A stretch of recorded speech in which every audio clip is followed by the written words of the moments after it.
Anda mungkin udah pasang MCB di rumah ya, rasanya aman gitu. Tapi, kok kita masih sering dengar berita kebakaran gara-gara listrik? Ini pertanyaan yang, sering banget muncul dan bikin was-was juga kan? Nah, di Selaman Mendalam kali ini, kita coba kupas tuntas deh misteri ini. Kita punya sumber komprehensif nih dari Anda. Misi kita, biar benar-benar paham apa sih fungsi MCB itu sebenarnya, terus batasannya di mana, sama apa aja penyebab kebakaran listrik lain yang sering kelewat. Yuk, kita mulai? Betul sekali. Ini penting nih. Soalnya banyak yang anggap MCD tuh kayak ya udah pelindung segalanya gitu. Padahal perannya tuh spesifik banget. Oke, jadi gini, fungsi utama MCB ya, anggap aja dia itu kayak satpam sirkuit listrik di rumah Anda. Tugas utamanya ada dua nih. Pertama, ngelindungin dari beban berlebih atau overload. Itu loh kalau kita pakai alat listrik kebanyakan barengan di satu jalur.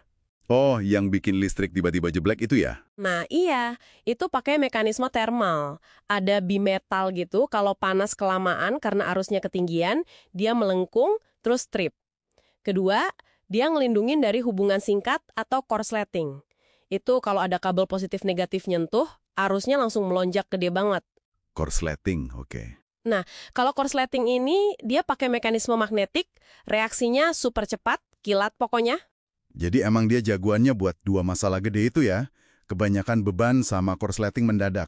Tapi, nah ini dia nih, kalau gitu kok api masih bisa muncul?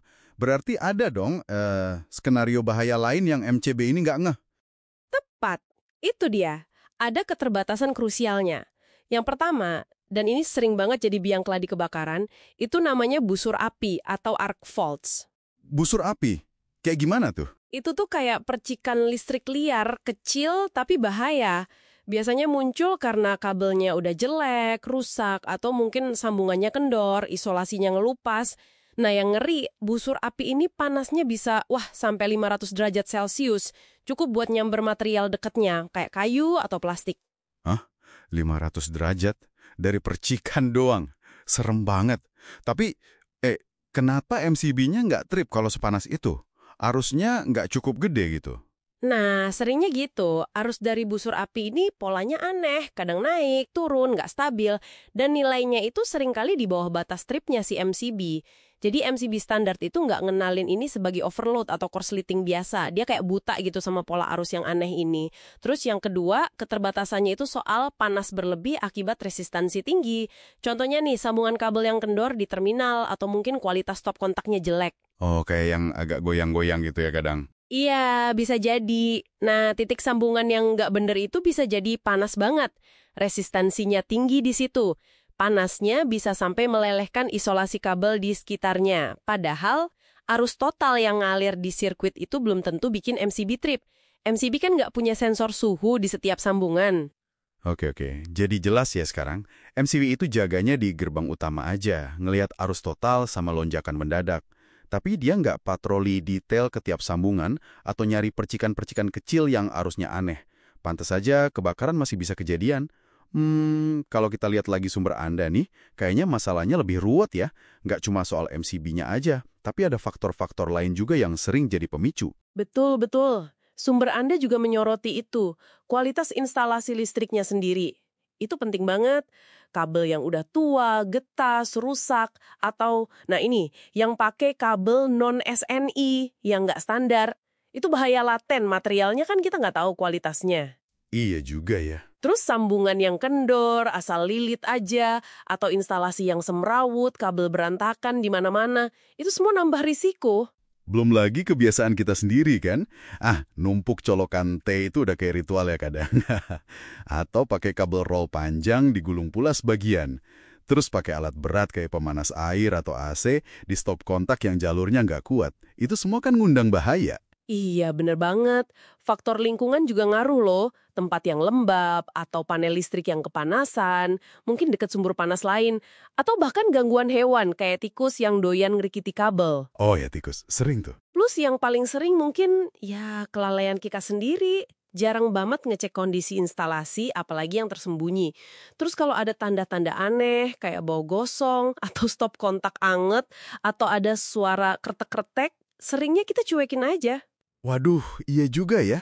Jadi kompleks banget ini. Makanya, karena MCB punya batasan dan banyak faktor lain, keamanan listrik itu idealnya pendekatannya berlapis. Nggak bisa cuma andalkan satu alat. Sumber Anda juga nyebutin perangkat tambahan yang penting nih. Apa aja tuh? Pertama, ada RCD, Residual Current Device. Mungkin Anda lebih kenal nama lainnya kayak RCCB atau kalau di Amerika GFCI. Ini penting banget buat ngelindungin kita dari kesetrum dan juga dari kebakaran akibat arus bocor ke tanah. Arus bocor kecil gini sering nggak kedeteksi sama MCB loh. Oke, RCD buat arus bocor dan setrum. Nah, terus kalau buat si busur api tadi gimana? Yang percikannya antar kabel itu, yang nggak selalu bocor ke tanah? Nah, kalau buat itu, ada lagi teknologinya, namanya AFDD, Arc Fault Detection Device. Ini kayak detektif khusus gitu deh. Dia dilatih buat ngenalin pola arus yang aneh, khas busur api berbahaya, yang sering lolos dari MCB sama RCD. Jadi dia lebih pintar, bisa bedain mana percikan normal, waktu nyalain saklar, mana busur api yang bahaya. Wah, canggih juga ya AFDD ini. Iya, lumayan. Tapi ya itu, perangkat aja nggak cukup tentunya. Praktek pemakaian yang benar itu wajib hukumnya.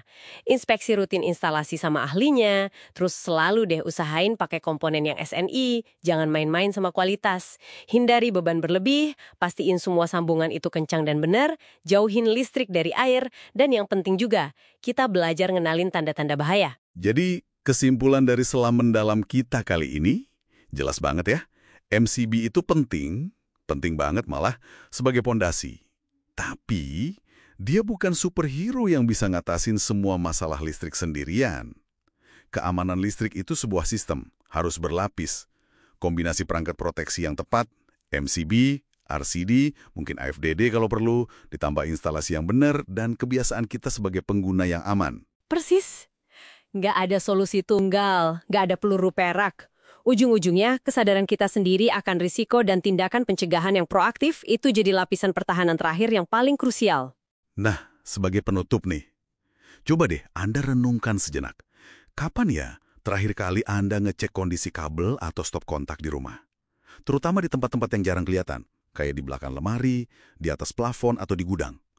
Mungkin abis dengerin ini, ada baiknya luangkan waktu sebentar buat ngintip dan mastiin semuanya aman.